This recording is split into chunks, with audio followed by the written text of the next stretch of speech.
In the bustling city of Berlin, young Bruno, an 8-year-old boy, lives a life filled with simple joys and playful adventures. He runs freely through the streets with his friends, laughing and enjoying the small pleasures of childhood. Yet, even as he plays, dark clouds of war hover over his world. World War II rages, and Adolf Hitler's rule brings harsh changes to the country, especially for the Jewish people, who suffer under strict and cruel rules. One afternoon, after spending hours playing outside, Bruno returns home. He notices that the house is unusually busy. Workers clean and decorate every room, and there is an air of excitement mixed with tension. Bruno, puzzled by the sudden changes, asks his mother, Elsa, what is happening? With a calm voice, Elsa explains that the family will host a grand party that very evening. The celebration is to honor the promotion of Bruno's father, Ralph, who serves as a Nazi officer. Bruno listens carefully, trying to understand the importance of the event, but his young mind finds the ideas confusing and distant from his playful world. That evening, during the party, the atmosphere is tense yet full of forced cheer. Ralph stands proud as he receives praise and recognition from fellow officers. Amid the festivities, Bruno watches silently, his thoughts wandering to his friends and the adventures that seem far away. After the celebrations, a surprising announcement changes everything. Ralph informs Bruno and his sister Gretel that the family must leave Berlin immediately.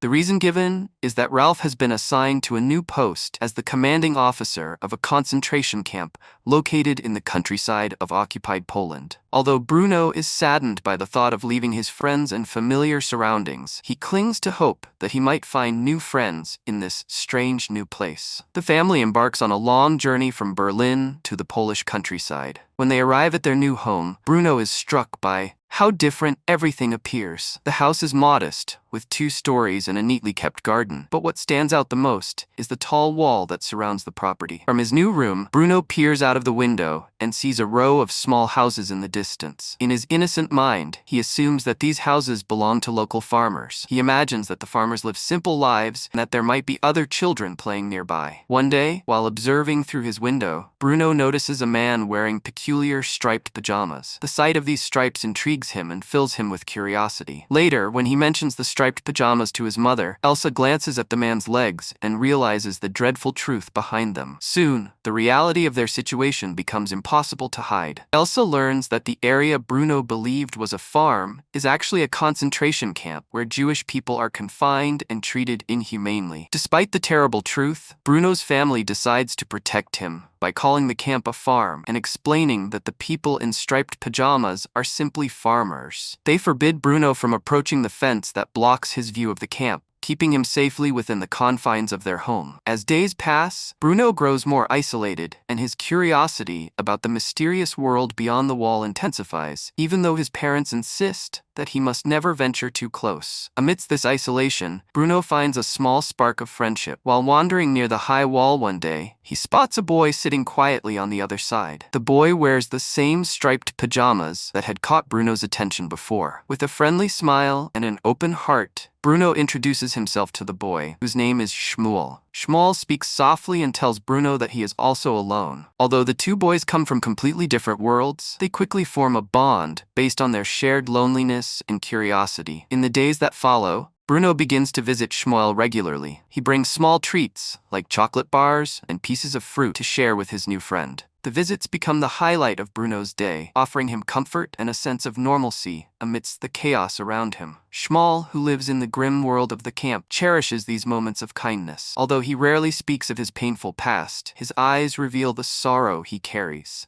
Together, the 2 boys create a safe space where they forget, for a while, the harsh realities imposed by the adults and the war. Back at home, tensions begin to rise. Elsa grows increasingly troubled by the lessons taught by the family tutor. She notices disturbing images and hateful messages on the walls of the study, and these dark lessons about the Jewish people leave her uneasy. Elsa confronts Ralph about the true nature of the place they now call home. However, Ralph dismisses her concerns, insisting that the camp is merely a farm with unusual customs. His words offer little comfort, and Elsa feels a deep sense of foreboding about the future of her children. Despite the growing fears at home, Bruno's secret visits to Shmuel continue. One day, Bruno decides to take a daring step. Wanting to help his friend more, he asks Shmuel if he can bring him extra food. With a quiet nod, Shmuel accepts the treat. Over time, Bruno begins to notice that Shmuel's life in the camp is filled with hardship and sorrow. Shmuel reveals in simple words that he is a Jew and that his family, like many others, is trapped in the camp. Bruno listens, his heart heavy with concern, yet remains blissfully unaware of the full horror surrounding him. One crisp morning, Bruno wakes with a bold idea. He decides that he must help Shmuel find his missing father. Gathering a small shovel and a sense of determination, he sneaks out of the house while his family is busy with their routines. Bruno secretly meets Shmuel near the fence, and the two boys agree to work together. On a plan, Shmuel hands Bruno a pair of striped pajamas, a disguise that allows Bruno to pass as one of the camp's inhabitants.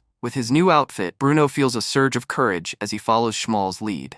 The boys dig carefully under the fence and manage to slip into the camp, crossing a boundary that has kept them apart for too long. Inside the camp, the world reveals its true terror. The boys wander through a maze of barracks and open fields where the air is heavy with despair. Soldiers patrol the area with cold indifference, ensuring that no one escapes the confines of the camp. As Bruno and Shmuel search desperately for Shmuel's father, they encounter scenes of profound sorrow and suffering. Their journey is marked by silent moments and whispered hopes, as each step brings them closer to the grim reality of life in the camp. Despite the dangers, their friendship remains the only light in a place of darkness. Tragically, the gas fills the chamber, and Bruno and Shmuel vanish, leaving sorrow behind, forever lost.